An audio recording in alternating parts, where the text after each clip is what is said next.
बिस्मिल्लाहिर्रहमानिर्रहीम। अस्सलाम वालेकुम दोस्तों, कैसे हैं आप? उम्मीद है आप ठीक ठाक होंगे, ईमान की बेहतरीन हालत में होंगे। जी अल्हम्दुलिल्लाह से मैं भी ठीक ठाक हूँ।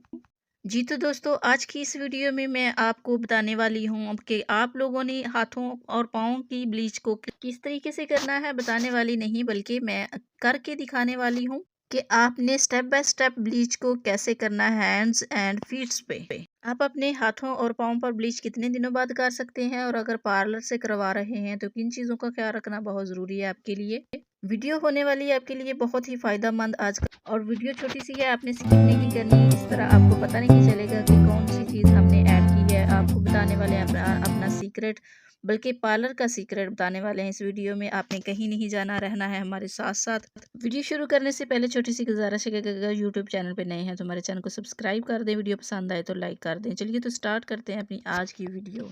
यहाँ पे हमने शीशे की कटोरी ली है।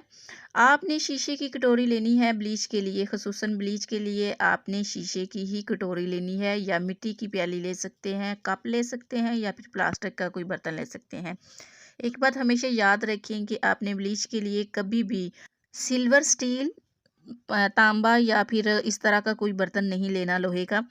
चाहे आप हाथों पाँव पे ब्लीच कर रहे हैं, चाहे फेस पे कर रहे हैं। जी तो कटोरी के अंदर ब्लीच की क्रीम मैंने ऐड की हुई है, और इसके अंदर मैं डाल रही हूँ मीठा सोडा। जी हाँ जनाब, मीठा सोडा एक सीक्रेट है, पार्लर का सीक्रेट है, बहुत बड़े पार्लर का सीक्रेट है। बल्कि बहुत सारे लोगों को पता भी होगा कि मीठे सोडे से इतनी अच्छी मैल उतरती है।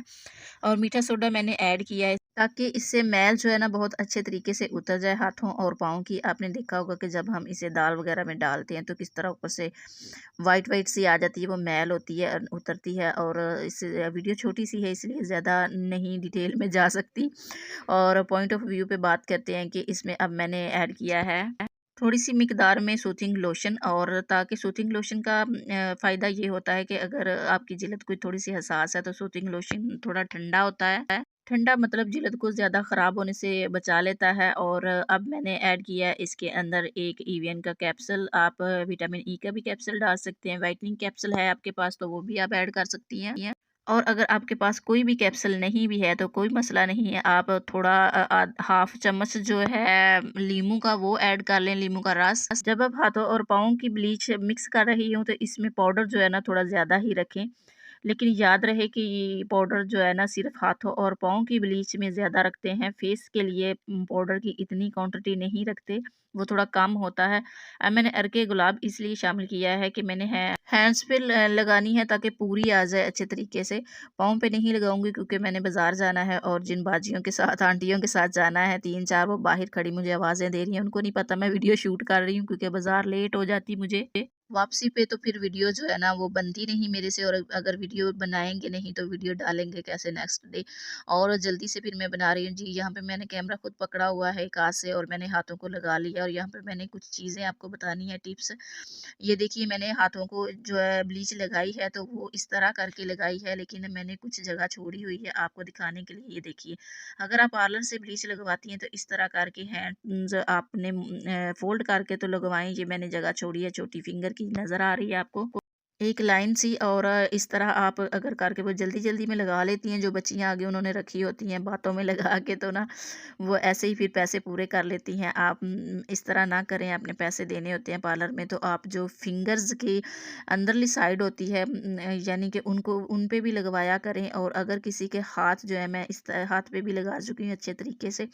अगर किसी की जिल्द जो है ना वो हसास नहीं है तो आप इस तरह करें कि आप उनसे कहें कि जो सीधे हैंड की साइड है ना उस पे भी लगा दें। मेरी अल्हम्दुलिल्लाह से बर्दाश्त हो जाती है ब्लीच, इसलिए मैं लगा रही हूँ यहाँ। और सीधी सी बात है, कुछ मैंने आप लोगों को बताना था, आपसे शेयर करनी थी ये बात, इसलिए भी मैं लगा रही हूँ यहाँ पे सीधे हाथों पे भी। आपने ब्लीच अच्छे तरीके से लगवानी है, अगर घर पे भी कर रही हैं तो फिर आप इस तरह ब्लीच कर सकती हैं। अगर आप 1 हफ्ता 10 दिन तक भी ब्लीच दोबारा नहीं करती तो आपके हाथ बहुत ज़्यादा साफ़ सुथरे लगेंगे। और घर पे आप इतनी अच्छे तरीके से ब्लीच कर सकती हैं। कोई भी साशे ले लें जो आपको सूट करता है, जिस कंपनी की ब्लीच आप करते हैं। ये देखिए वाइट वाइट लाइनें जो पड़ी हुई हैं, इससे ज़ाहिर होता है कि ब्लीच का रिज़ल्ट बहुत ही अच्छा आया है माशाल्लाह से, अल्हम्दुलिल्लाह से। और मैं काम बहुत ज़्यादा करती हूँ घर का, इसलिए अकेली होती है, हर चीज़ को मैनेज करना होता है, आना-जाना भी होता है, हस्बैंड साथ नहीं जाते। तो मेरे जो हाथों पे ना गर्दो गुबार भी आपको पता फिर पड़ जाती है इधर-उधर से।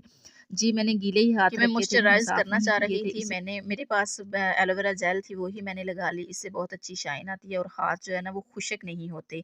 जिल्द जो है ना वो खुश्की की तरफ नहीं जाते। आप भी कोई-सी भी चीज़ जो है ना वो ऊपर लगा सकते हैं। अगर कुछ भी नहीं है, लेमन का जूस है तो वो भी आप लगा सकते हैं। ये थी हमारी आज की शेयरिंग। उम्मीद है वीडियो पसंद आई होगी।